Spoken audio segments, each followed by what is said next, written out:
ডিউটিৰ পৰা আজৰি পোৱা সময়খিনি তুলুং ভুতুংকে ঘূৰি ফুৰো, সাঁচা উচা অভ্যাস নাই, পাৱাকেইটা লগে লগে খাই খাল্লাচ কৰো। এই গতি দি মই ভৱিষ্যতে কিবা কৰিব পাৰিম নে বাৰু? কেতিয়াবা এগিলা ভাবি নিজৰ মাথাটো নিজে গৰম কৰো। কেতিয়াবা ভাবো বাকী চব বাদ, নিজাকে এটা ব্যৱসায় কৰো। 2-3 দিন মাথা মাৰি পাহেৰি যাওঁ, কাগজে পত্ৰহে ব্যৱসায় কৰো। নাই কৰি নাথি প্লেনিং গিলা আৰম্ভ কৰিব লাগিব। বল জোৰ ইচ্ছা উঠা থকা এই বয়সতে কিবা এটা কৰি ল'ব লাগিব। কষ্ট কৰি সফলতা কিয় নাইব?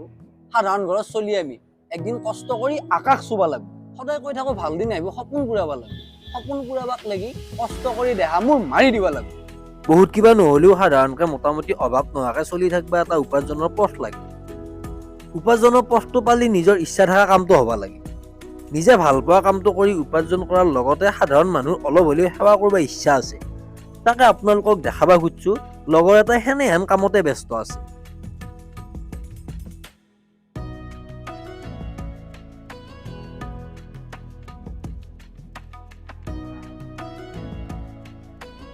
মঙলদৈ ব্লক চকত Lalita medicals blood collection centre আছে। সকলো ধৰণৰ তেজৰ পৰীক্ষা আৰু হোল বডি চেকআপ এতে হয়। ফিজিঅ'থেৰাপিৰ কাৰণে ডক্টৰ প্ৰিয়ংকা দত্ত বাইদেউ আহে। জানি আচৰিত হ'লো 32টা পৰীক্ষা মাত্ৰ 1400 টকাত হয়। জানিতো চবতকৈ আচৰিত হ'লো ওচৰ পাজৰৰ ৰোগী হ'লি ঘৰক লাগি আহিও ব্লাড কালেকশ্যন কৰে। পুনৰবাৰ কৈছো, সকলো ধৰণৰ তেজৰ পৰীক্ষা ললিতা মেডিকলছত হয়। উপস্থিত আছো মঙলদৈ এটা খুব সুন্দৰ ঠাইত ললিতা মেডিকলছ। আৰু ললিতা মেডিকলছ হৈছে এটা লেবৰেটৰী। ইয়াত বিভিন্ন পৰীক্ষা নিৰীক্ষা হয়। পোনে পোনে ললিতা মেডিকলছৰ স্বত্বাধিকাৰী মোৰ বন্ধু গৌৰৱ। কোৱা। বাকী ভালে আছা? আছো, ভাল তোমাৰ? বাকী আছো। এতিয়া দৰ্শকৰ কাৰণে মইতো জানো বাৰু, কিন্তু দৰ্শকৰ কাৰণে ক'ব লাগে ললিতা মেডিকলছ কি? ললিতা মেডিকলছ এখন কালেকশ্যন চেণ্টাৰ হয়, য'ত আমি ব্লাড, ইউৰিন, ষ্টুল গোটেইবোৰ আমি কালেক্ট কৰোঁ আৰু কালেক্ট কৰি মেক্সিমাম চেম্পল আমি থাইৰয়ডলৈকে পঠাওঁ। মানে এতিয়া আমাৰ ভাষাত ক'ব লাগিলে ললিতা মেডিকলছ টেষ্ট পৰীক্ষা কৰা এটা চেণ্টাৰ, সাধাৰণ মানুহ হয়নে? আৰু মঙলদৈত কিমান লেবৰেটৰী আছে, চবে ভালকে কাম কৰিছে। তুমি এইটো লাইনত কাম কৰি আছা চবৰে, কিন্তু এটা সাধাৰণ মানুহ হিচাপে বা মই সেই বাকীকেইখন লেবৰেটৰী এৰি ইয়াতে কি হয়? চোৱা, এইটো মোৰ প্ৰফেশ্যন হয়, লগতে অকুপেশ্যনো হয়।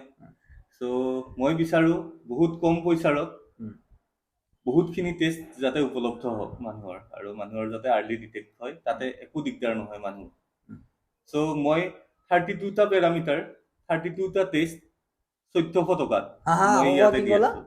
32টা টেষ্ট 1400 টকাত মই ইয়াতে প্ৰভাইড কৰি আছো। এইখিনি বাৰু গম পালো। আৰু ইয়াত পৰীক্ষা মানে কি কি পৰীক্ষা হয় বা কিমান? ইয়াতে চাওক, আপোনাৰ liver function test, kidney function test, thyroid, complete blood count, urine analysis, stool analysis, everything.